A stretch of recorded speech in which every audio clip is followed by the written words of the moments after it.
My 19-year-old daughter spent 7 months crafting a modern sculpture as a birthday gift for my mom, an emotional piece expressing her love and admiration. The very next day, we discovered it thrown out in the garbage. I didn't yell. Instead, I chose a different approach. 9 days later, my mother was the one screaming in distress. I didn't begin that morning expecting it would end with me standing inside a trash bin. But life loves its surprises. Sometimes it's a bouquet of unexpected flowers. Other times it's your daughter's art drowned in a puddle of black banana peels and something disturbingly meat-colored. Care to guess which one I got? The day started. Off normally, too normally. You know that eerie sense of calm that often shows up before things fall apart? That was me rolling into my mother's driveway, still clinging to the illusion of reason and mutual understanding. I'd come to help her clean up after her 65th birthday party. The celebration had taken place the night before. Sophisticated, showy, filled with art world chatter and barely any cake. I hadn't stayed long. For me, Ivy, my daughter, was the true centerpiece. She had arrived carrying her sculpture wrapped like a sacred artifact. 7 months of shaping, sanding, and soul poured into that piece. Her nerves had been electric, her hands visibly shaking as she handed it over. She'd also written my mom a letter, a genuine handwritten note using words like admiration, gratitude, and thank you for inspiring me. It should have been a defining moment. It should have mattered. But when I entered my mom's living room the next morning, the only thing on display was a crayon drawing by my 10-year-old nephew, Noah, a crooked little house, a sun the size of Jupiter, and a stick figure. I could only assume was Grandma. It was framed, literally framed under glass and hung at perfect eye level. Isn't it adorable? My mom asked as she noticed me staring. It's bold, I said. She lit up. He has such a raw sense of form, more like raw chicken, if we're being honest. But sure, let's all pretend the kid who once ate a glue stick is an emerging artistic genius. I bit my tongue so hard I tasted blood. So, as casually as I could, I asked, "Where did you put Ivy's sculpture?" She didn't even pause. "Oh, I'm still figuring out the perfect spot," she said. "For now, I've tucked it somewhere safe." You know how much mess we had last night? I nodded, forced a smile, kept quiet. Because if I said what I really wanted to say, it would have involved phrases like, "Are you serious?" And "Where the hell is it?" And I was doing my best not to blow everything up. I told myself it was fine. That Ivy's sculpture was probably wrapped in bubble wrap somewhere, waiting for its proper unveiling. Then I went to take out the trash. Just one of those routine things you do at your mom's place. Grab a bag, head outside, lift the bin lid. I wish I could unsee what I saw. There, half buried under rotting lettuce and something pink that might have been shrimp, was a jagged edge of gray clay. That curve, I recognized it instantly. I'd watched Ivy sculpt it again and again, her fingers shaping it until it seemed to take breath. My stomach dropped. No, it couldn't be. I dropped the trash bag, stepped closer, opened the lid fully, and there it was. Ivy's sculpture crammed between an empty champagne bottle and a paper plate soaked in grease, torn and crumpled. I couldn't breathe, couldn't think. All I knew was I had to get it out. I reached in, but the sculpture was heavy, awkward, buried under layers of trash. I tugged, but it wouldn't budge. So I did the only thing I could think to do. I climbed into the bin. Let me be clear. I'm a grown woman, have a career. I pay taxes. I use hyaluronic acid, and I was up to my knees in garbage juice trying to rescue my daughter's soul. The stench was immediate and violent, like fermented betrayal with a top note of expired salmon. I didn't care. I dug down, gritting my teeth, balancing awkwardly as I reached the base of the sculpture. It was smeared in food and something sticky. I didn't want to investigate, but I had it. I had it in my arms. That's when I heard it. Laughter. I turned my head, and there he was. Noah was standing 10 feet away with his phone up filming aunties in the trash. He yelled, "Look, she's in the actual trash." I tried to tell him to stop. "Noah, don't just..." "Put the phone down." Too late. He was already shouting into the house, "Mom, Grandma, come see this." I was about to beg him when I heard a car door slam. Ivy had just pulled up. I panicked, clutched the sculpture to my chest, and tried to crouch down as if somehow hiding in the bin would make me invisible. Ivy rounded the corner, frowning. At the noise, she stopped when she saw me. Then her eyes dropped to what I was holding. Is that I stood frozen, covered in trash, clay in my arms? My mouth opened, but no sound came out. "It's not what it looks like," I said uselessly, pathetically. Ivy stepped closer. Her face was pale. Did Grandma throw it away? Her voice was so small, like she already knew the answer, but needed to hear it from someone who wouldn't lie to her. And I couldn't speak because anything I said would break her more. She blinked hard, then turned, walked back to her car, got in, drove away, and I stood there in the bin alone, clutching what was left of her heart.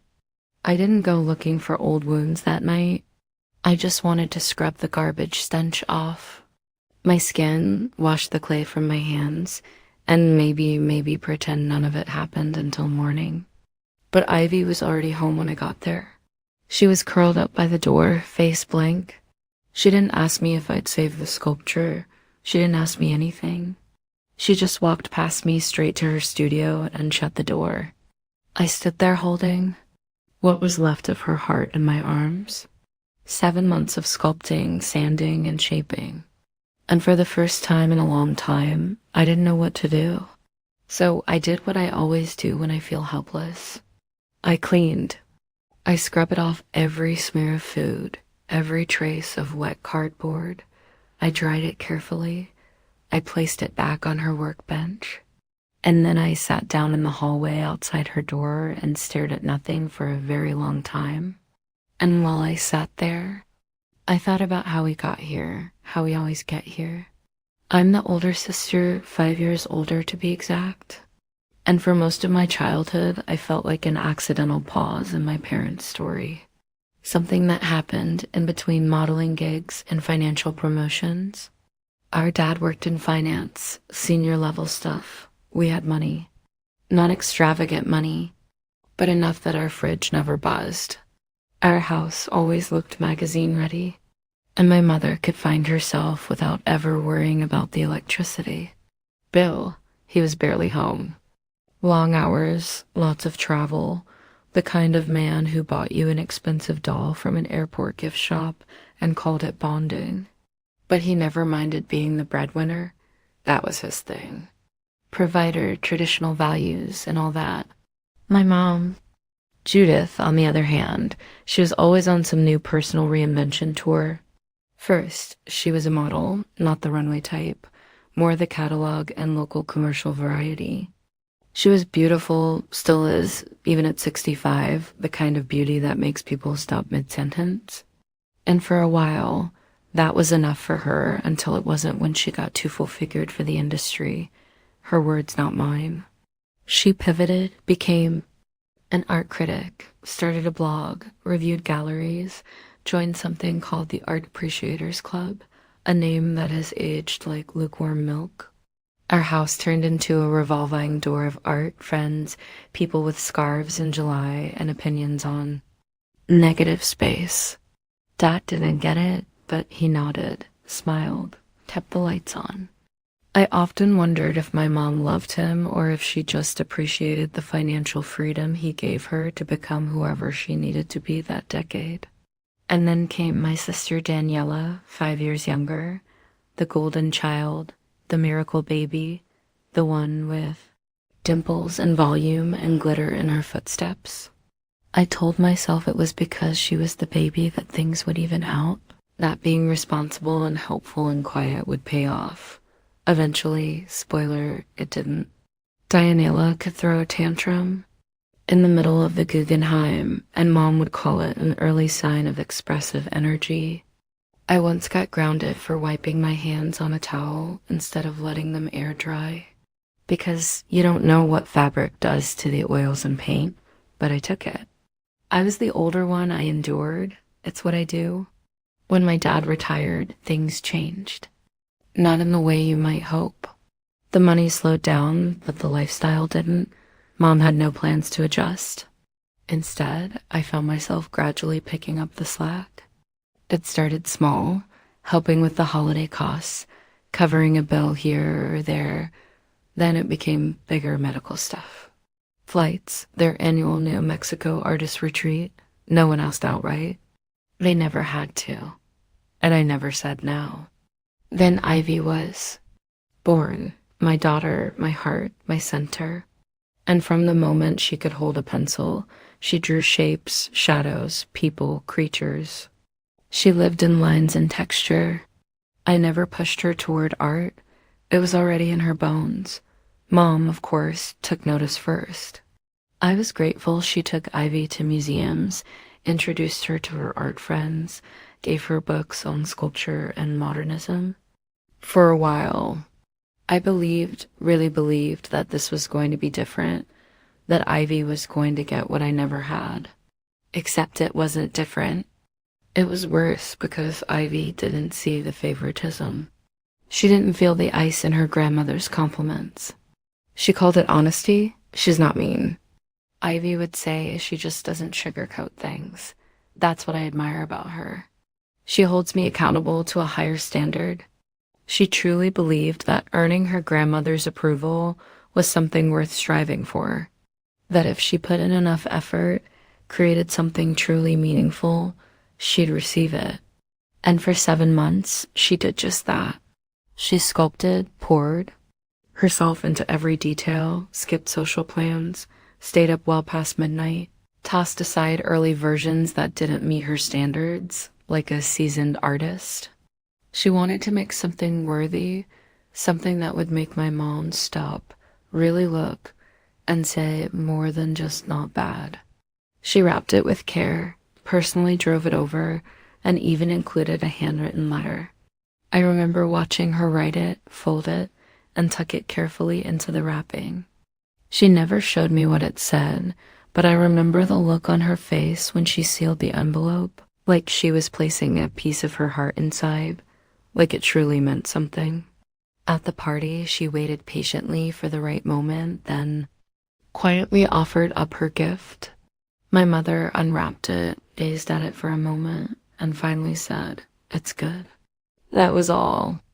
No smile, no follow-up, no comments like "this part stands out" or "you've come so far."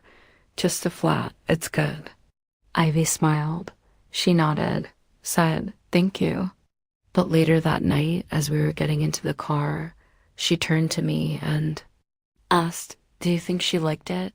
I asked her what she meant. She replied, "She said it was good, but not very good." Do you think she meant it like a B+ or just a B? She wasn't joking. She was dissecting it. Tone, timing, the precise tilt of my mother's mouth. Like her grandmother was some ancient art world riddle, and Ivy just had to crack the code to earn her love. She didn't say very, so maybe she thinks it needs work. Or maybe that's her way of saying she liked it. What do you think? I wanted to scream. I wanted to tell her that Judith wasn't some discerning critic. She was a narcissist in a pearl necklace. No matter how flawless Ivy made it, it would never be enough. Its good was likely the highest praise she'd ever receive. But I couldn't say that, not yet. So I told her the only thing I could, that I was proud of her, that what she created was beautiful. She nodded and went quiet for a while, then said softly, if she didn't like it, she wouldn't pretend. She'd just tell me. I nodded too, but inside something cracked. Because what she took as honesty wasn't kindness. It was indifference polished, until it sounded neutral. I don't know how long I sat outside Ivy's door. Long enough for the hallway light to start flickering. Long enough for my back to ache in that particular way. That reminds you, your 20s are long gone. Her sculpture was back in the studio now, cleaned as best as I could manage. The letter lay flat between two sketchbooks. I didn't say anything.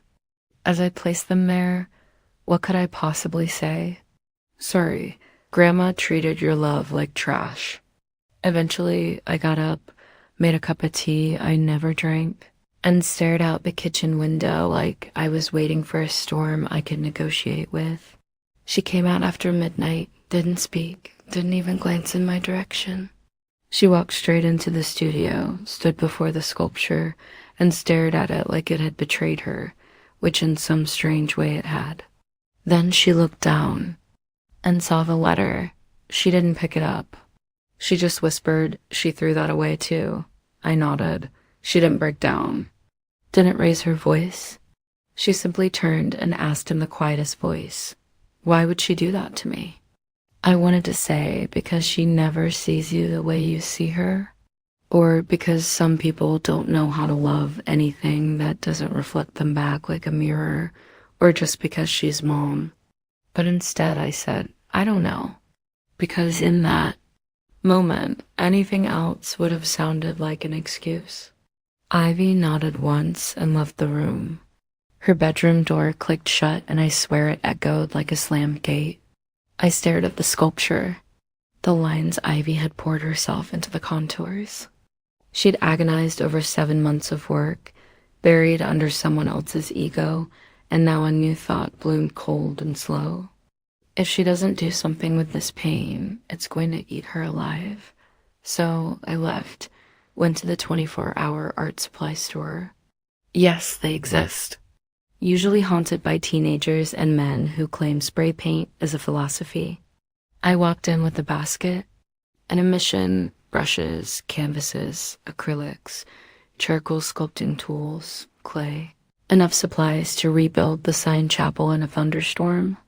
The clerk raised an eyebrow, starting a school now. I said a war. By the time I got home, Ivy hadn't come out. I didn't knock, just set everything up in her studio. No speeches, no pressure, just the tools lined up like an invitation. I left the door cracked around noon. It creaked open.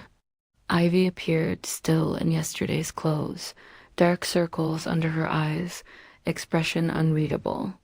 She stood in the doorway for a long time, then silently walked in, shut the door behind her. 10 minutes later, I heard the first brush hit canvas. Then clay being dropped onto the table, then the sharp sound of something cracking, followed by a long silence, then more work, then more silence. I didn't interrupt, didn't check in. I just sat in the kitchen with a cup of tea. I didn't touch again. By the next morning, she still hadn't slept. I opened the door gently. She was crouched beside the sculpture hands covered in paint, hair tied up with what looked like a shoelace. She didn't look at me, but I looked at the sculpture and what it had become. It wasn't the same piece. She'd broken it open, reshaped it, smashed part of it in with her fists, then filled the gaps with plaster and color and pieces of torn up sketch paper. There was violence in it now, honesty. She'd embedded the letter too shredded and rearranged across the surface. You could still read fragments. I love you. Thank you for always seeing me. I wanted this to mean something. And then I saw the screen, a small digital frame, quietly looping a silent video. I leaned closer. It was me in the trash, knees deep, in garbage, dragging out the sculpture face, strange shirt stained, holding her heart in both hands. My chest tightened. Where did you get this? I already saw it, she said, not looking up. Noah posted it. I blinked in the cousins group chat. Said it was hilarious. Aunt Helen dumpster diving for garbage art. I felt my jaw clench, and the rest of them, they laughed. She wiped her face with her sleeve, one of oil, then put a raccoon emoji under it. I didn't say anything for a while. Then I asked, so you used it? He shrugged. If everyone's going to laugh at me, I might as well make it part of the work. I stepped back, looked at her at the piece, at the fragments of a girl trying to turn rejection into something that made sense. And I thought, no, we are not letting this die in a family group chat. That afternoon, I rented a gallery, a small gritty place downtown that used to be a mechanic's garage, and still smelled faintly of oil. Perfect. I brought in the piece. Myself, set it up in the corner under neutral lighting, hung nothing on the walls, just the sculpture, the letter fragments, the looping video of me in the bin. A story in 3 dimensions.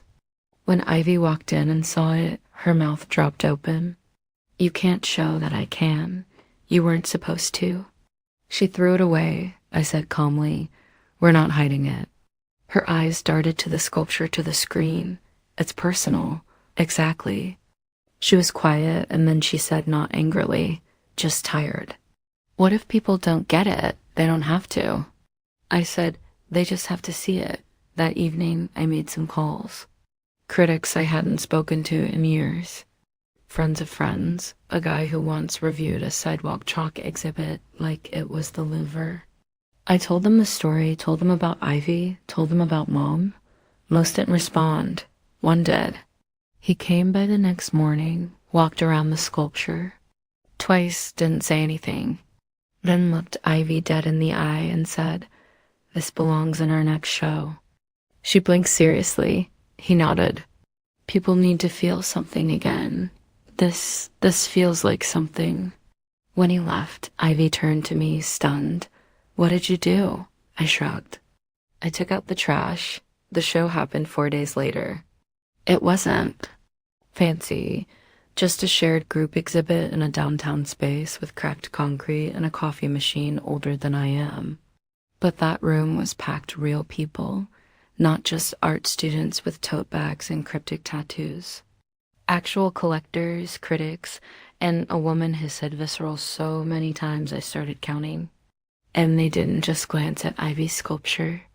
They stopped, stood still in front of it, watched the screen on loop, read the shredded letter. Pieces layered into the clay. A few cried, one woman whispered.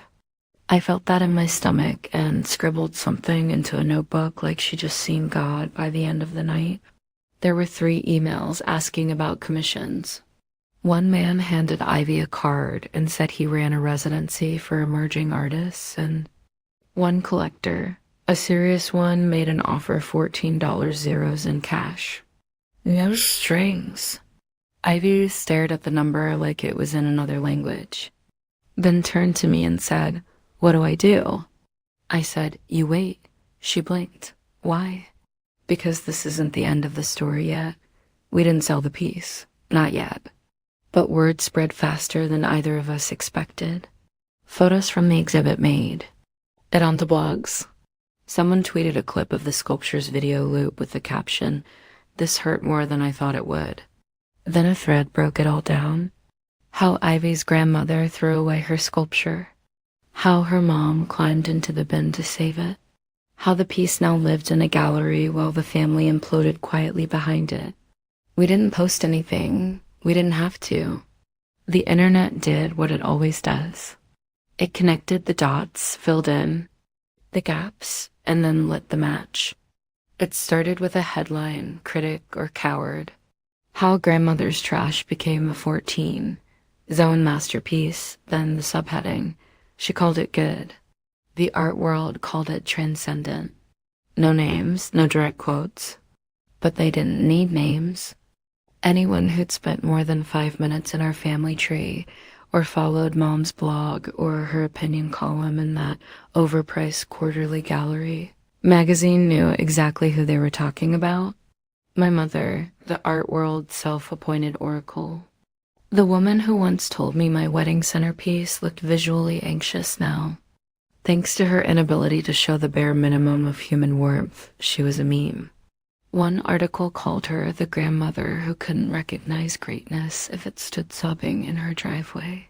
Another dubbed Ivy the artist of refuse. For once, I didn't correct the spelling when someone texted to say they were sorry for the situation. The apology call started first from relatives, then art friends. Then strangers who remembered Mom from some gallery event a decade ago. People asking if it was really true, if it was staged, if it was an artistic experiment. That's when I knew the storm was coming. 2 days later, it arrived Mom and Dad at my front door like a judgment day in beige slacks and silk scarf. I didn't answer right away. I let them ring the bell 3 times. Then I opened it just enough to remind them it was still my house. Mom barged in. Anyway, Dad followed. Of course he did. She was livid, that tight-lipped color in her cheeks. Kind of livid. That meant I was about to be accused of a betrayal. Larger than murder, but slightly smaller than reupholstering her dining chairs without permission. You have to fix this, she snapped. I leaned on the doorframe. Good morning to you too. She threw a copy of the Journal of Visual Culture on my table. Ivy's sculpture was on the cover and bold wounded object is truth. They're calling me heartless, she said. They're calling me irrelevant. Well, I said one of those is a matter of opinion. She did not laugh. Dad cleared his throat, like he was about to try diplomacy. He opened his mouth, but Mom cut him off with a raised hand. You're going to go public and say it was a misunderstanding. She ordered that the trash can was symbolic, that I never threw it away, that Ivy and I planned it together. I blinked. Wait, are you asking me to lie, or are you lying to yourself now? 2. She flinched, recovered. It was a critique exercise, she continued, eyes flashing, an artistic challenge. I was guiding her. I always believed in her potential. I let that sit for a second, just hang there in the air like spoiled perfume. Then I said, Mom, you didn't throw away her art to inspire her. You threw it away because you didn't think it mattered. She went quiet, that brief, dangerous kind of quiet. Then I'm being excluded. Good. We can't pay the mortgage, Dad said quietly. I looked at him. That's not my problem anymore, he blinked. You've been helping for years. Yes, I said. And then your wife threw my daughter's soul into a trash can, so I stopped. Mom stepped toward me like she was about to deliver some grand monologue, but I beat her to it. You want a press release? Here's one. I cut you off financially, emotionally, legally, if I have to. This was your choice. You're punishing us, she hissed. No, I said. I'm just done pretending you didn't do this to yourself. I shut the door before she could respond. And for the first time in my adult life, I didn't feel guilty about it. A week later, Ivy's sculpture was invited to a group show in New York, then another one in Berlin. Then someone asked if she could do a limited print series of The Embedded, fragments and screen loop. She wasn't even done with her second year of college, that $14,000 offer. We turned it down. Eventually, it sold for $32,000 to a collector who called it the most emotionally honest piece of art I've ever seen from someone under 25. Ivy didn't believe it. Still doesn't really, but she started sleeping again and eating and sketching. Things just because she wanted to. And then, just when I thought the dust might settle, we got the legal notice from my sister Daniela. Of course, her email read like a petty PowerPoint presentation. Her son Noah, she claimed, had filmed the video that Ivy used in the sculpture that made it his intellectual property. She was seeking 30% of proceeds retroactively. My favorite line is his legal guardian. I'm obligated to protect his creative rights. I was halfway through laughing when I got the second one from Mom, claiming joint ownership of the sculpture on the basis that it was a reflection of their shared relationship and that no piece of art exists in a vacuum. She argued that she was a necessary catalyst and that without her the art wouldn't exist. I wanted to take that moment and frame it, hang it in a gallery under the title Narcissist in Natural Light, so we lawyered up. Ivy cried the night we filed our legal response. Not out of fear, but because suddenly the betrayal felt so deliberate, like they hadn't just trashed her creation. They were trying to profit from the ruins. The court process was brief. Noah had uploaded the video himself, shared it in a family group chat with 16 relatives, no watermark, no copyright disclaimer, no privacy settings, just a shaky recording of me inside the trash bin. The caption read, "My aunt is actually in the bin." Daniela's lawyer attempted to argue it was still his intellectual property. Our attorney replied, "Maybe so, but Ivy didn't steal it. She incorporated it into a broader transformative artwork. It's commentary, it's emotional expression. It falls under fair use." The judge agreed.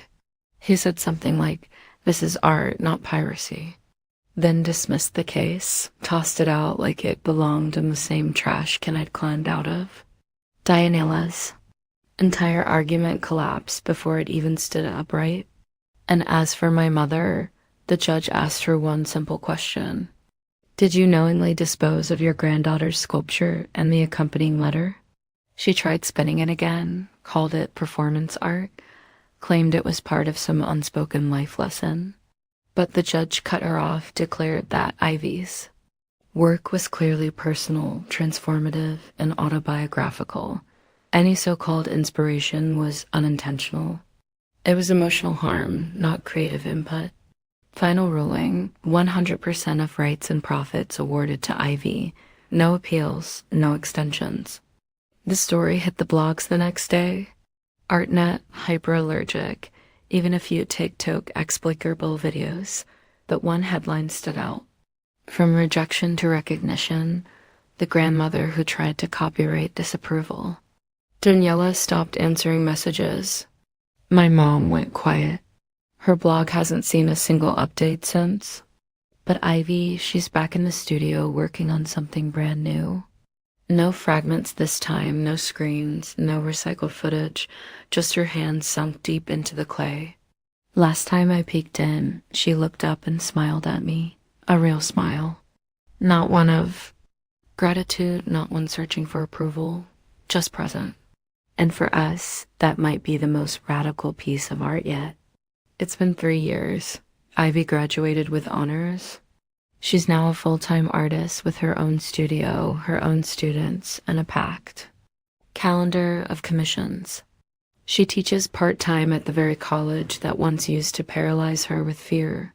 Apparently, fear is no match for someone who's endured something worse than a classroom critique. We don't hear from my parents or Daniela anymore. Not directly. But word travels. They sold the big house, moved into something smaller in the suburbs. My mom's been spotted working part-time at a gallery gift shop, folding postcards next to prints of artists she used to critique. It's poetic, really, as for us, we're doing just fine, better than fine.